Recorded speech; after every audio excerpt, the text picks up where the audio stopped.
Bonjour, bonsoir. Bienvenue sur la chaîne de l'immigration et de l'entrepreneuriat. Alors aujourd'hui, je vous reviens avec un autre sujet. Cette fois-ci, ça concerne les entrepreneurs. Oui, les entrepreneurs de notre chère communauté immigrante. Alors, il y a un règlement qui est entré, je pense, en vigueur le 1er mai. Tous ces entrepreneurs sur les réseaux sociaux qui font dans la cuisine, qui se sont lancés dans la restauration en ligne.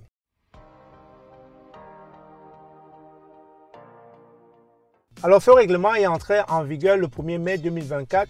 Ça concerne tous ces entrepreneurs qui sont dans les réseaux sociaux en train de faire de la restauration en ligne.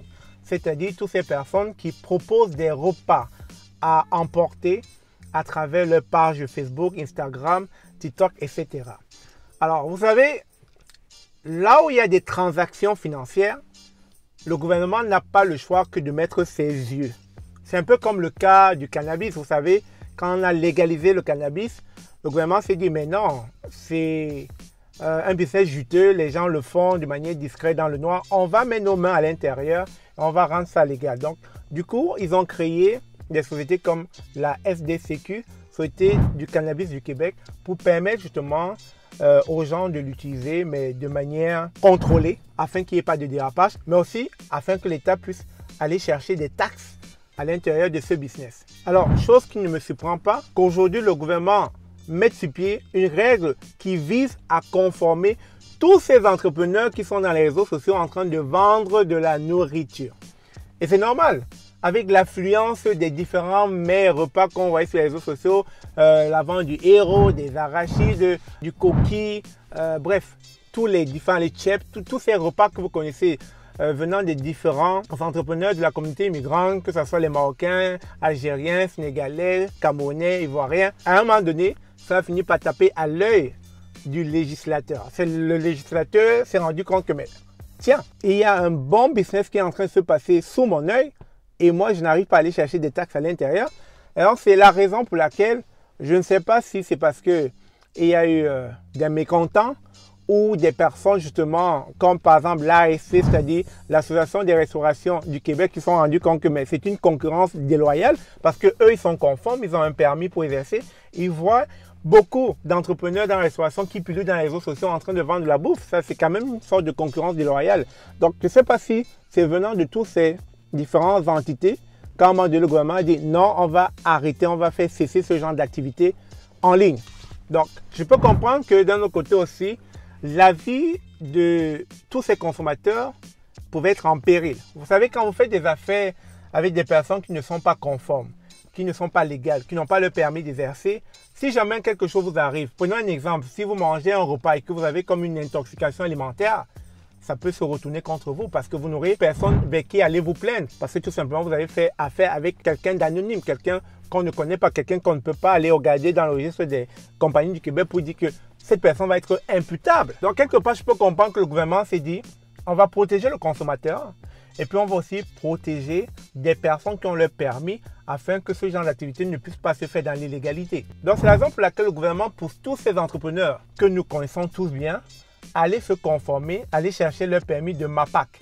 La MAPAC, c'est le ministère de l'Agriculture, des Pêcheries et de l'Alimentation au Québec. En fait, c'est eux qui donnent des permis pour pouvoir manipuler les aliments. De ce fait, même si vous n'avez pas la possibilité d'aller louer un local à l'extérieur de chez vous pour pouvoir exercer votre activité, au moins, vous serez protégé parce que vous aurez un permis de la MAPAC, mais au moins, vous pourrez utiliser votre maison, votre cuisine pour continuer à exercer votre activité à travers les réseaux sociaux. Dans un premier temps, ce n'est que cette façon-là que vous pourrez continuer à exercer dans votre activité. Je comprends que beaucoup de personnes, quand vous débutez, et ça je l'ai souvent dit sur cette chaîne, qu'il y a plusieurs moyens de démarrer en tant qu'entrepreneur. Vous pouvez démarrer beaucoup d'activités avec $0 dans la poche. Et ça faisait partie d'une des activités que j'avais par le passé proposées. Parce que si quelqu'un sait bien cuisiner, vous avez ce talent, vous savez préparer, vous avez un cuistot, vous pouvez utiliser votre cuisine, commencer à faire des petits repas et commencer à mettre en ligne. Et si vous voyez comme une sorte d'intérêt notoire, public, de plusieurs personnes qui viennent vers vous pour acheter vos différents repas, partant de là, vous pourrez utiliser cet argent pour vraiment aller chercher un vrai local, vous munir de votre permis, MAPAC, afin de vraiment exercer dans la légalité.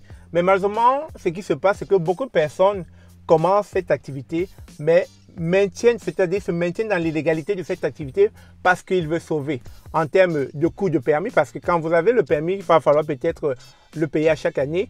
Les gens veulent sauver en coût de local parce que les gens ne veulent pas grandir, ils veulent toujours rester dans leur cuisine ou dans leur garage, et sans compter tous les différents dérapages que ça peut entraîner comme intoxication, vous pouvez être poursuivi, etc. Donc, du coup, les gens veulent rester dans l'obscurité, dans le noir. Alors qu'à un moment donné, si vous vous dites que vous êtes des entrepreneurs, vous devez sortir de chez vous. Vous devez aller louer des locaux. Vous devez mettre de l'argent où il faut mettre de l'argent, c'est-à-dire dans le permis, dans des licences, dans du marketing, dans de la publicité, dans de la qualité de vos aliments, etc. Bref, de manière à révolutionner votre activité afin que ça soit de plus en plus lucratif. Donc, chers amis, je peux comprendre que c'est un gros coup pour les entrepreneurs de notre chère communauté immigrante parce que de vous à moi, on ne va pas se mentir, ce règlement vient à viser principalement les immigrants parce que je douterais fort qu'il y ait des Québécois ou bien des Canadiens qui font ce genre d'activité sur les réseaux sociaux, qui vendent des produits à longueur de journée sur les réseaux sociaux, sauf dans des sites comme Marketplace de temps à autre en passant, mais n'en font pas vraiment réellement une activité récurrente. Contrairement à nous autres, issus de la communauté immigrante, on va en faire réellement une vraie activité parce qu'on est toujours en train d'aller chercher un plus-value, un deuxième revenu.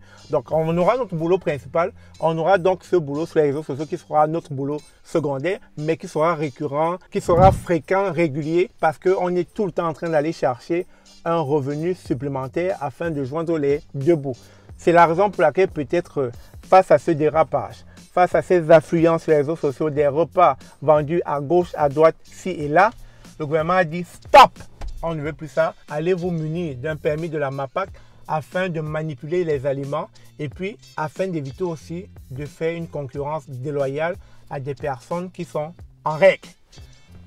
Sur ce, c'est le message que je voulais vous passer en cette journée. Si vous avez aimé cette vidéo, comme toujours, n'hésitez pas à abonnez-vous, partagez, parce que tous ceux qui viennent, peut-être ne seront pas au courant de ces lois.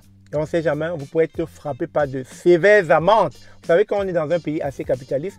Lorsque vous ignorez la loi ne vous ignorera pas. Sur ce, on se dit à très bientôt. Passez une très belle journée. Je vous aime comme d'habitude.